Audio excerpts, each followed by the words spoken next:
Praise the Lord. இந்த நாளில் உங்களை சந்திப்பதில் மிகுந்த மகிழ்ச்சி அடைகிறேன். இந்த நாள் மிகவும் ஒரு ஆசீர்வதிக்கப்பட்ட நாள். இந்த நாள் உங்களுடைய கவலைகளை, பாரங்களை, கஷ்டங்களை, கண்ணீர்களை எல்லாம் கர்த்தர் மேலே வைத்து விட்டு சந்தோஷமாக இருங்க.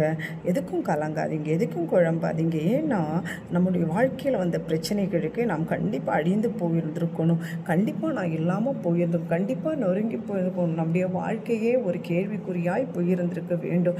ஆனால் ஆண்டவர் சொல்கிறார், மல்கியா எழுதின புஸ்தகம் 4ஆம் அதிகாரம் அதனுடைய 6வது வசனத்திலே ஆண்டவர் சொல்கிறார், நான் கர்த்தர், நான் மாறாதவர், ஆகையால் யாக்கோபின் புத்திரராகிய நீங்கள் நிர்மூலமாகவில்லை என்று சொல்லி ஆண்டவர் சொல்கிறார். ஆண்டவர் அல்லேலூயா நம்முடைய வாழ்க்கையில் இருக்கிறபடினாலே, ஆண்டவர் நம்முடைய வாழ்க்கையில் சகலத்தையும் அறிகிறபடினாலே, ஆண்டவர் நம்முடைய வாழ்க்கையில் சகலத்தையும் செய்கிறபடினாலே அல்லேலூயா அன்று மனுஷனுடைய திட்டங்கள், சத்ருவின் திட்டங்கள், பிசாசின் திட்டங்கள் எல்லாம் ஆண்டவர் நிர்மூலம் பண்ணி போடுகிறார். அவர் சொல்ற, நான் மாறவே இல்லை, நான் என்றைக்குமே இருக்கிறவராய் இருக்கிறேன்.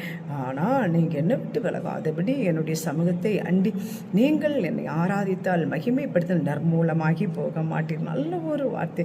வாழ்க்கையில் வந்த பிரச்சனைக்கு நாம் இருப்பிடம் கூட இல்லாமல் போக வேண்டியதான சூழ்நிலைகள். ஆனால் கர்த்தர் கிருபை உள்ள தேவன், கர்த்தர் இரக்கம் உள்ள தேவன், அவர் கைவிடாத தேவன். தம்மை நோக்கி கூப்பிடுகிற யாவருக்கும், உண்மையாய் தம்மை நோக்கி கூப்பிடுகிற யாவருக்கும் கர்த்தர் மறு உத்தரவை அருளி செய்கிற தேவன். அவர் சொல்கிறாரு, நீ சோர்ந்து போகாத, கலங்காதே, திகையாத, எந்த சூழ்நிலையிலையும் நான் உன்னை கைவிட மாட்டேன். God bless you. இந்த வார்த்தைக்காய் கர்த்தருக்கு ஸ்தோத்திரம். இந்த வார்த்தையின்படி கலங்காதீங்க, தைரியமாக இருங்க. கர்த்தர் பெரிய காரியங்களை செய்வார். God bless you. God bless you.